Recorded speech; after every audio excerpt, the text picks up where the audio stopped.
Recording. We are recording. And we're good to go. Alrighty, cool. So today is a fairly quick session on how to write a welcome email that rocks in 3 easy steps. And when I say rocks, I mean, of course, it rocks your prospective client's boat. They want to open and reach future emails. That's really what this is about, is setting the foundation for, know, like, and trust. So they go, oh yes, I want to go and read that email, as opposed to, hey, give me the thing you promised me, and now I'm off. And the second one, of course, it rocks your open rates, it rocks your sales, it rocks, etc., which is, of course, the end result of making that effort of providing value, so you build that know, like, and trust factor. So, big picture, the assumption I have here, or it's not really an assumption, is this is what this particular approach is for, is that they have taken, when I say they, your prospective clients have taken a relatively low commitment step. So we're talking really about list building with the intention of building a know, like, and trust factor.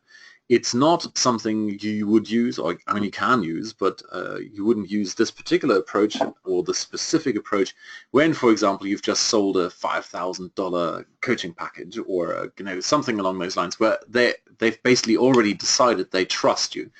The main idea here is you want to get people in who don't know you yet, and you want to build that know, like, and trust factor very quickly. And the key thing is, because they don't know you, they right now want to verify that it was worth it. The giving up of privacy, the giving up of time, because, well, it took some time to enter the email. It will also take some time to consume whatever you've promised them in exchange for their email address. So there is that initial, it's often subconscious, but there is a kind of, was it worth it? I gave up all this kind of thing, and now I want to see if it's really worth it. And the worst thing you can do, I can tell you up front, is now over-deliver, in the sense of, I just want to really prove my worth, and I'm going to deliver a 200-step email sequence with, everything they ever wanted to know about something. No, that's not the purpose of this email, especially in the beginning. Right now, they have a totally different question. And that question is, can I trust this person? Should I trust this person? Or should I just grab the freebie and run? So, although I'm not going to be talking about these 3 scenarios, I want to show you that this very same approach works for pretty much, anything. So it could be local. If you're doing any kind of local marketing, roofing, gym, landscaping, financial, bakery, anything where people come and talk to you in person, and you basically want to do some branding. With local, we quite often have that thing that you need to be at the, somewhere in your prospects' minds. The classic example is my dad kept wondering why the local paper, there was an ad every single week by some guy who drills holes in concrete walls. And surely there can't be many people out there who need holes drilled in concrete walls. But guess what? One day my dad needed a big hole drilled in one concrete wall. I don't know what it was, water leak or something like that.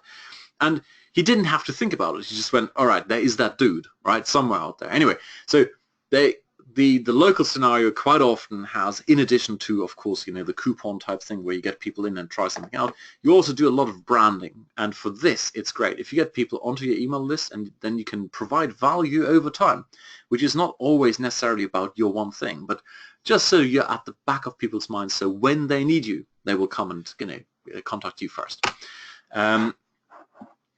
Will this be recorded and sent out? John asks. That's the intention. It says recording up here, and I hope I can record it, send it out. Right? This is, of course, assuming my computer doesn't crash today. So the second one, after a quick sip of espresso, is, of course, something we are all familiar with, is digital. So you do virtual. You have virtual real estate. You sell things online, digital products. You do coaching, stuff you can't touch, or you have a software product, software as a service, these kind of things. Again, same thing. People are not necessarily ready to buy right now, and so you want to get them in. You want to educate them on the value and the purpose of your product or service. And for that, I want them to keep opening my emails, as opposed to, to put it over the top. And I think I should put a slide in there. Is, of course, you can attract pretty much anyone with an email that says, hey, free beer. Half the guys on this planet would go, yeah, excellent, free beer, I'm in. But that doesn't really help because you've now lured them in as opposed to having something that is of true value in the sense of they want to get closer to whatever you've got to offer. And then number 3 is you can also apply exactly the same thing to e-com, whether you're selling gadgets or tools or whatever it is you're selling online. Same scenario. This is typically a scenario where you need to do some educating. You want to show them why your thing has advantages over some other solutions they might be looking for, or maybe they have a problem at the top of their minds, but they don't know about your thing. I'll give you one classic example. We did some work with a plumber, and if you've been on my list for a while, you know this example. The plumber in the UK who had a really hard time selling his gas boilers. And I'll cut the long story short. Everything changed for him the moment he changed his main offer, the main hook, to, are you worried about carbon monoxide poisoning? And everything turned around from struggle to glory. And it is a classic example of you've got something physical, in this case sold online, and you need to educate people first. And for that, this is perfect. So this is just to illustrate the approach I'm about to show you basically applies to virtually everything. So what I've got for you is 3 different steps, and the first step is, of course, the subject line. And the big question here is, or should be, or might confuse you or surprise you if you're new to email marketing is, does it even matter? And the answer is, well, yes, to some degree. And since we're specifically talking about the welcome email, it almost does not matter.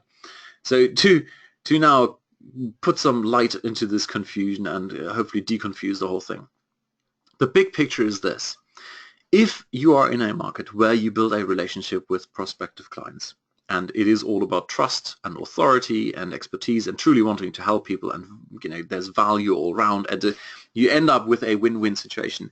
You end up with a situation where people no longer look for the subject line. They look for emails from you. And I have the proof in my inbox is I have ridiculously low unsubscribe rates, and I also have a ton of testimonials. They're not really testimonials, it's just people replying to me and saying, thanks for all the value you provide. And by the way, I don't even look for the subject line anymore. I just look for you. And when I see an email from you, I open it. It doesn't matter what it says in the subject line. So in that sense, it does not matter. However, as you are, and this is now going back to our assumption in the beginning, as you are new to this and they are new to you, basically when people come into your world, they don't really know you. They don't really know whether they should trust you, and if there is enough value in the upcoming email for them to invest the time to open it. This is a key concept here. This is really, really, really, really important. In the beginning, it's all about that subconscious program that is running in your prospective clients' minds, and they're saying, am I making the right decision? Is this worth my while? Is it worth me giving up my privacy and my time and energy? And if you think about it, I sent out an email yesterday explaining this concept. If someone charges, whatever it is, $250 an hour, and they now need to consume an email which is going to take them 5 minutes, well, that's 250 divided by 12, it's about $20. So the question is, do they want to invest $20 in just opening this thing which might be useless? So if you then link to a big giant video that takes them an hour and a half to consume, well, that's $375. So the answer is probably they're not going to do it. Anyway, back to subject line. In the beginning, you have to address that issue, the underlying issue. Is there enough in it for me to overcome my internal and rightfully so highly alert bullshit detector that says really this is probably crap and really it's probably not worth my while. That's really what's going on in prospects' minds. So in the beginning of an email relationship, it is absolutely worth looking at the subject line and making sure it delivers value from your prospective client's perspective, and also to split test. You always need to test this and improve it over time, because you can't guess what's going on in your prospects' minds, but they will tell you in the form of responses. So that's why you do the split testing. Now we go the final step, and we're back at the actual very, very first subject line. And the idea is it doesn't really matter. For the very first one, if it is fairly on topic, the situation is so immediate, and they've already decided they've handed over their email address and they now want your thing. So as a result, the very first email that goes out, the one that automatically goes out the moment they click or they click the submit button, if it is, anything that is vaguely relevant, then you're okay. And the one thing I would tell you is, if it is at all possible, whether it's on the thank you page, where it says you need to go and confirm your email address or whatever it is, tell them beforehand. And by the way, look out for that email with the subject line X, Y, and Z. And then you're done. So step one, the subject line turns out for the very first email. It doesn't really matter. If you can, you advertise it up front so they know exactly what to look for. But then right after that, for the next few emails, the next 5 to 10, it is very, very important to focus on the subject line. And after that, if you do a good job and you're genuinely trustworthy and you genuinely provide value, it doesn't really matter anymore. Now, the next thing to do with the subject line is personalization, and that is basically if and when you include your subscriber's name in there. And I can't give you any advice on this, and no one else should give you any advice on this, because it varies from market to market, and it varies dramatically from market to market. I'll give you one personal example. I've had one, now I need to see if it's a couple of years ago, but it was so extreme. Basically, I tried the same emails in 2 different markets. One was the internet marketing space, and the other one was the self-help market to do with energy healing. Now, so the energy healing market I put kind of in the self-help, slightly woo-woo spiritual camp, and the internet marketing I put in the self-help, but more down to earth. There's no judgment in here, but so 2 different camps. And so I tried both. In both camps, I tried the personalization and the no personalization. And I believe it was strangely, the spiritual camp absolutely hated the personalization. So if I put the first name in the subject line, hey John, welcome to this thing, they absolutely hated it in the sense of they didn't open it. Whereas the internet marketing camp, exactly the same emails, well, more or less, exactly the same sequence, etc., absolutely outdid the non-personalized version. So it goes to show there's absolutely no point speculating whether you should be using the personalization or not. You need to test it for your particular market, and they will tell you in the form of open rates. Alrighty, step 2 then, and we're already halfway through, is the design. The big question I keep seeing over and over again is, do I do text versus HTML? They're all, you log into any autoresponder and there are all these beautiful HTML templates, absolutely fantastically designed. Turns out, for various reasons, you should actually stick with text. The first one is, with text, you have full control over the preview, what it says in your inbox at when people scan through the first few lines of text. The preview always has the subject line, and then if there's space, a couple of words up to half a sentence of what you wrote in your email. Now, if your whole email is HTML, you can't see that thing. Or worse than that, if your HTML then has all kinds of alt tags in it, you see those, and then it looks really, really stupid in the preview. Now, why is that important? Because on the previous slide, we discussed this and said, in the beginning, there is that program running in your prospect's mind, and that goes, this is probably bullshit, I probably shouldn't open it, it's probably not worth my while, I'm better off doing something else. And really, the first handful of emails is all about persuading them that, please, just benefit of doubt, and let's go for it, and let's have a look. That's what it's about. And if your preview doesn't deliver on this, then it's much easier for their minds to go, you know what, we'll skip this. The other one is deliverability. This goes back to, when you look at your stats, and when I look at my stats, the vast majority of people use Gmail, especially, well, at least in the niches I'm in. And with Gmail, like the other big ones, like Bing and Yahoo, anyone who's offering big email or free accounts, you've got the big problem that the Googles of this world, the Bings of this world, don't want spam and commercial stuff ending up in your prospects' inboxes. And as a result, they look at, is it text or is it HTML? Because the assumption is, well, you and I, we send text messages to our friends and family, whereas companies, they send out HTML. It's not extremely clever, but that's the way it is. So the fundamental assumption is HTML equals business and therefore is commercial, and hence should end up in the promotion tab or in the spam folder, whereas purely text is based on, is what private individuals do, and as a result I should be sending text, and that then ends up in the inbox. Now, there's a problem with this, of course, that in general we would like to use HTML so we can track the open rates. The open rate is done via a tiny pixel. It's called a pixel. It's a piece of code that's embedded in HTML. You can't embed that in text emails. So there is a reason to use HTML, and I personally use HTML templates, and you get around the whole HTML mess by having a cleanly designed HTML template, and I think I'll show you one in a second here in the slides. But keep the HTML in the sense of all the images and all the formatting to an absolute bare minimum if you want to end up in the inbox. Which brings us, of course, to one particular styling element, the images, and the answer is I use an image of myself, a selfie, yippee, for brand recognition and know, like, and trust reasons. And I'll give you one very specific example. I went from Aweber as an autoresponder service over to ActiveCampaign a couple of years ago. Yeah, it's about a couple of years ago now. And imported all my Aweber emails into ActiveCampaign and then kind of let the Aweber account go.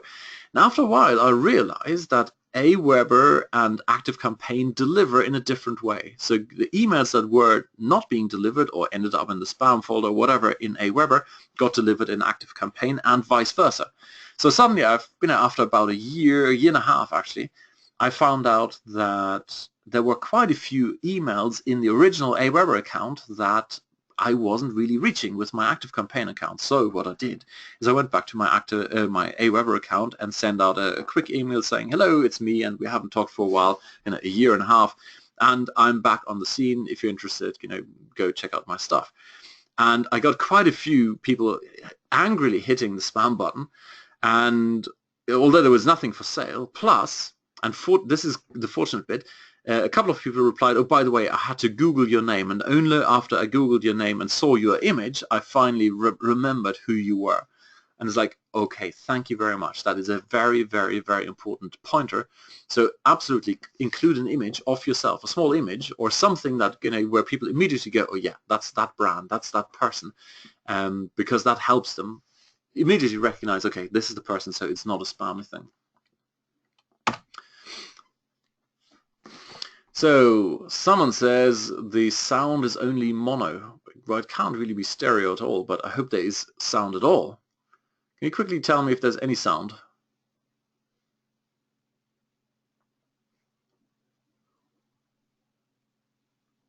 Oh, don't tell me I'm talking nonsense here and no one's listening. Yes, it is. Okay, there is sound, but it's mono. All right, cool. Alrighty, so where were we? Deliverability. Yes, images affect deliverability. So the more HTML, the more images you have in there. And I'm not going to go into the great details here. It's basically in a welcome email, you will quickly figure the focus shouldn't be on images. Okay, it should be on something else, which we'll cover in a second, the content. In general, then later on in emails, what you find out is that if there's a certain ratio of images to text, and if it exceeds that ratio, and unfortunately it's very, very stingy, if you like, you have to have a lot of text to get away with putting an image in there. So images in your emails do affect deliverability. That's why I'm saying, personally, I just use a small picture of my head and it's a 100 by 100 pixel picture, and that's it. And as a result, I can get away with even shorter emails. Now, the last one is if you are using links, and earlier I said this applies to almost any scenario. So if you have certain payment processors, or you're using affiliate links, or whatever you want to use in that welcome email, or even that first handful of emails, if and when you are using affiliate links, make sure to cloak them. And the important thing here is if you host that cloaker yourself, the cloaking software, and your domain is a blacklisted domain, you've basically shot yourself in the foot. Okay, so if you're using the common domains that are used for affiliate products are things like ClickBank or JVZoo or Zaxa, etc. If you use these, they're very, very quickly on some special blacklists, and as a result, the big autoresponder, the email companies go, well, this is probably spam or it's commercial and therefore not in the inbox. And the same goes for blacklisted domains. And blacklisted domain happens very, very quickly if and when you share a domain. It's a shared host, not a shared domain, a host, because you've got shared hosting from a hosting company like whatever, HostGator or GoDaddy, etc. And there's some spammers on there, and they send out a ton of spam from that particular domain, and before you know it, boom, you're blacklisted. I'll give you one example. My own domain has, or I have several domains. One of them, or many of them, run WordPress, and WordPress sends out all kinds of notifications when, for example, you need to update your WordPress installation, when there are new users. And then I've got various membership scripts on there that send out notifications when a new user subscribes, etc. And because they're all coming from my domain and the ones that run on shared servers, because some spammers were on that server, that domain or that server got blacklisted. So anything that comes from that IP address is now blacklisted. So all the notifications I'm getting from my own domain to me, using my own email, they end up in my own spam folder because Gmail thinks, man, they come from this blacklisted IP, it must be spam. So that's why it's very, very important if and when you use links, even if you're linking back to your own website, and if your website is on a blacklist because you're using a shared host, you're in trouble. So when you cloak, make sure you cloak it properly without using your own domain.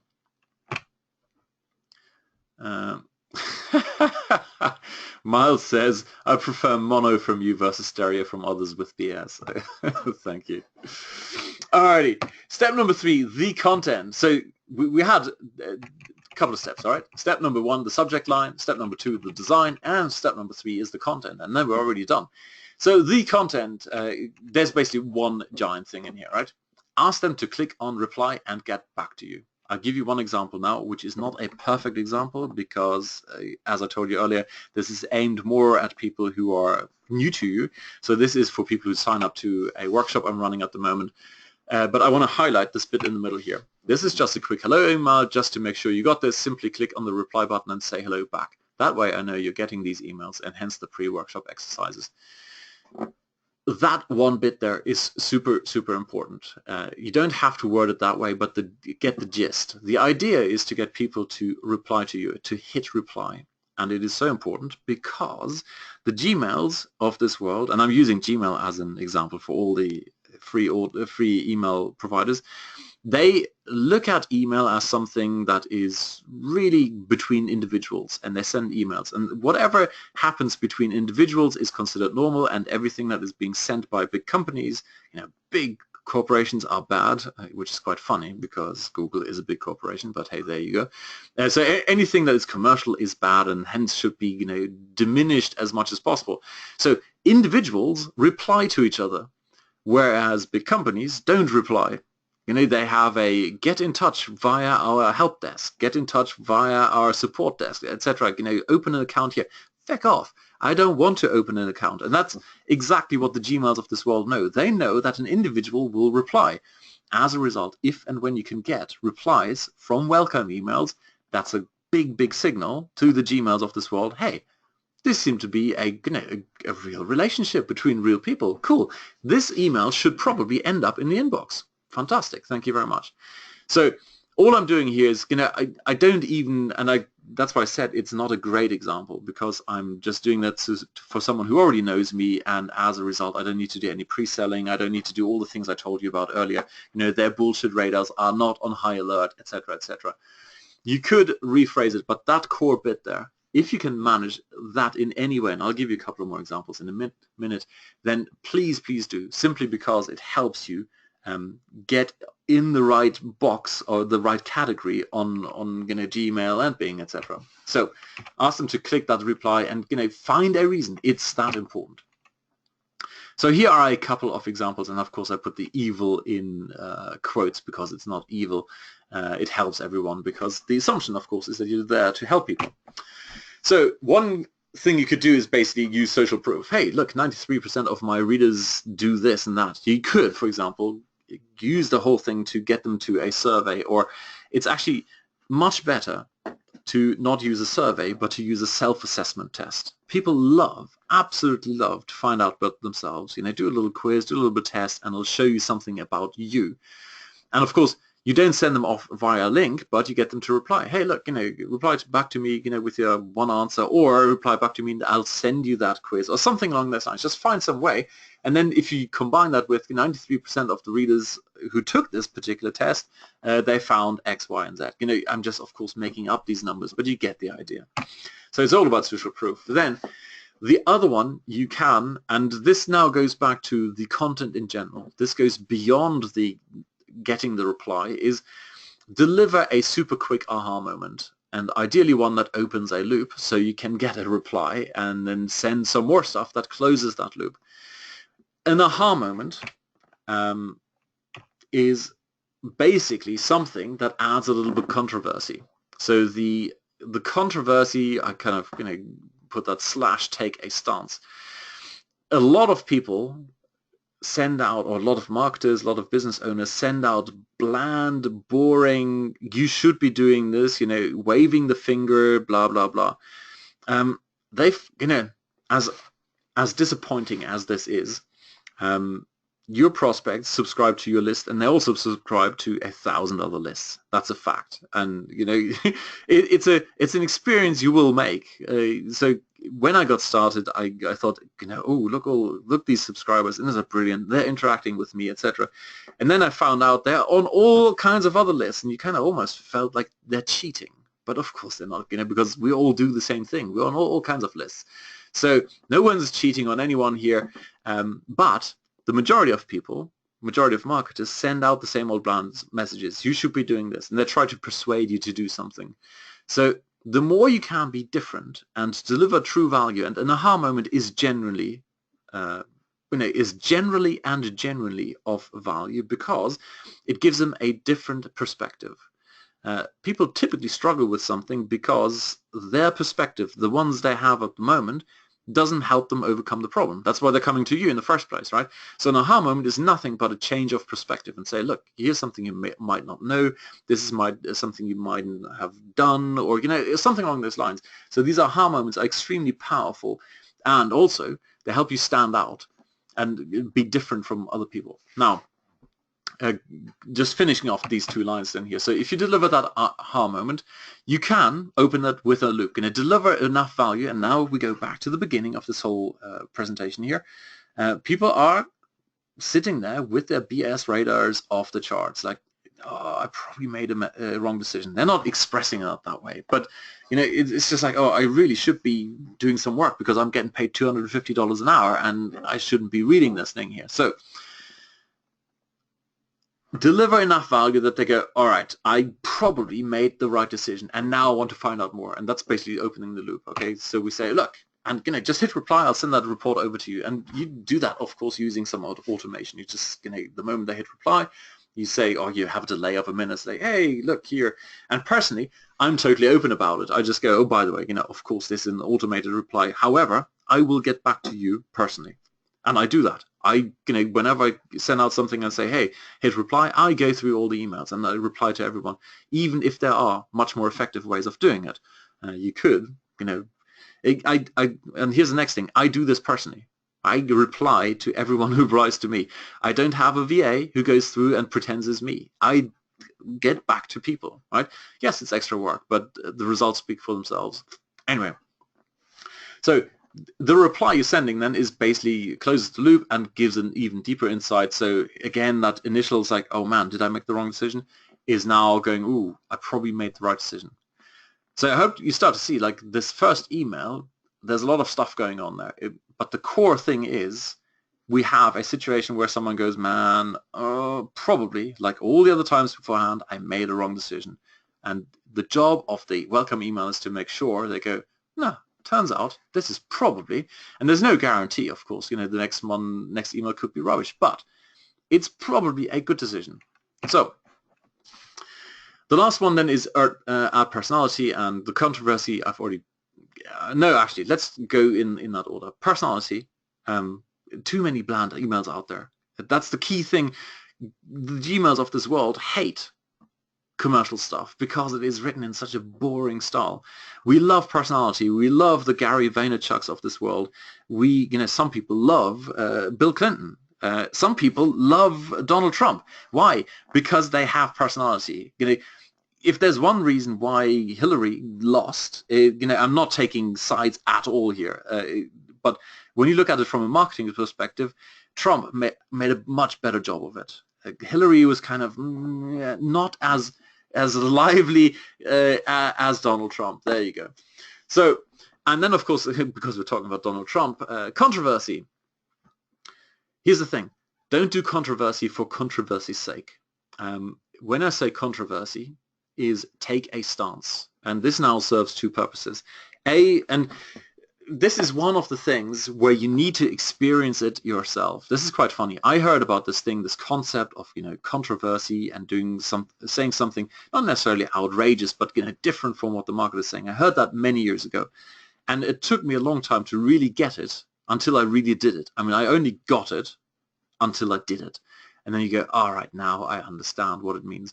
So controversy is not saying, over there, they're bastards or anything like that. Not at all. No, it's really fundamentally about taking a stance. And when you take a stance, those who resonate with your message, they will, go yes. And they are now, it's basically confirmation for them that they hold the right beliefs.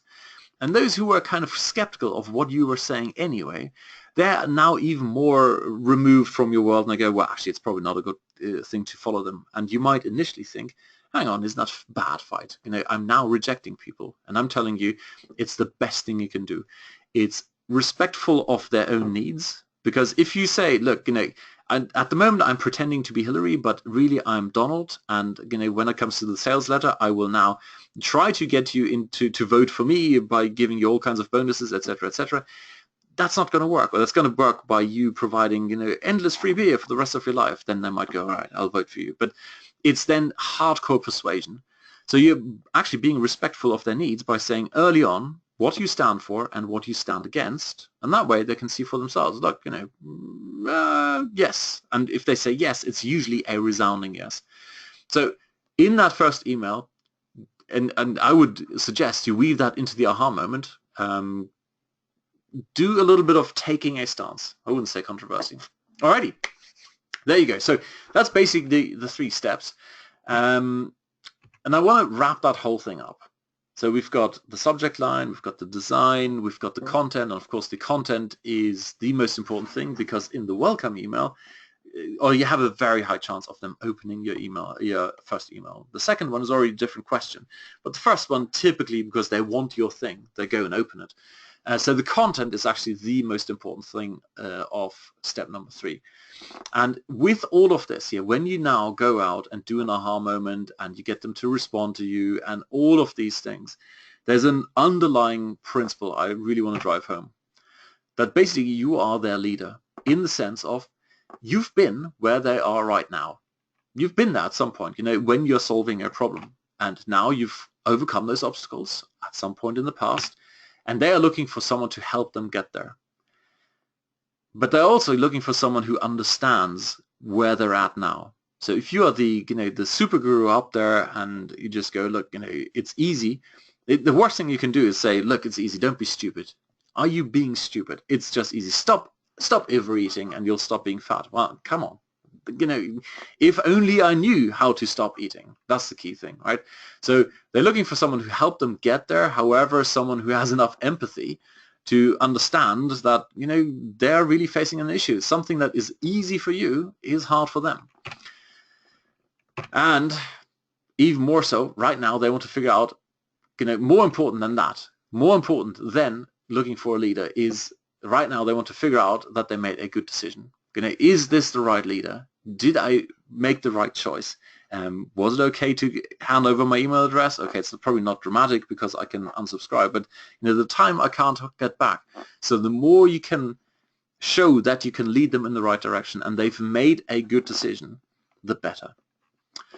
There you go. So this is kind of stuff, and I'm going to do a very, very subtle soft pitch here. Of course, this is just a welcome email, and we're doing all kinds of things along those lines, like the entire follow-up sequence. Well, not the entire, but the first handful, what to put in there, what to put on the landing page so you attract the right ones in the first place, and of course what to put in the ads in this workshop over here.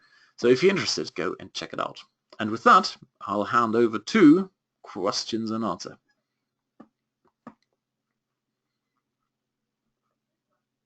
Quentin says glorious stereo here, which is amazing because I thought it was only a mono microphone over here. So any questions around this whole concept?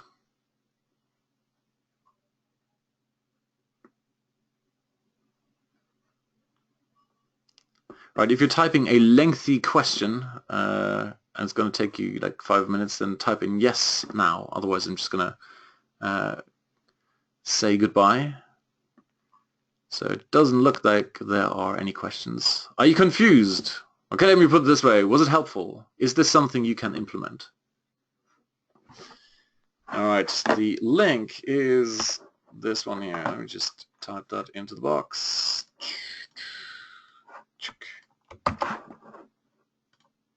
And send to all. There you go. Rumpelstiltskin says yes, helpful. Brian says love it. Miles says helpful, interesting. We'll come back for more. Yes, come back for more. Alrighty, excellent. Cool. So no questions. Quentin says very much like the auto reply on the welcome email. And not done that before. Yes. Cool. Awesome. Excellent. Good. Well, I'm glad you like it. What I'm going to do in the workshop itself is then have actual examples. All right, now today I just wanted to have a quick overview over this, and then what we do in the workshop is go through the individual examples.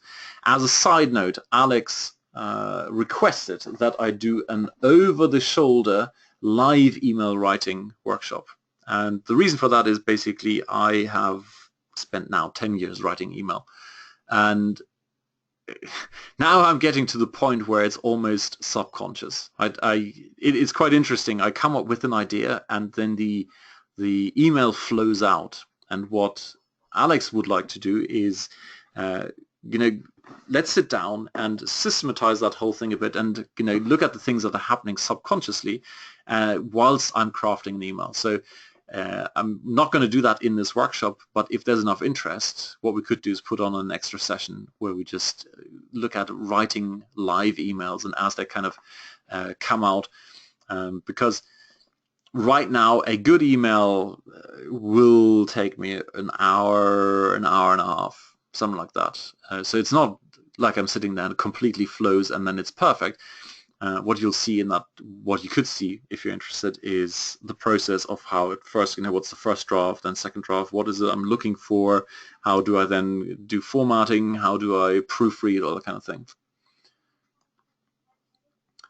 Andy says, joined late due to client call. I offer replays just for you, Andy. Yes. Alex says, oh, here's Alex, he's back. Does anybody else want examples, templates, live, look over the shoulder? I tell you what, we'll do that in due time. Right now my focus is here on the workshop. Let's do that first. That's happening on the 21st, and then we'll talk about the live walkthrough and dissecting or crafting it on the go. Alrighty, cool. Looks like there are no more questions. Thank you very much, and I'll speak to you soon. Bye.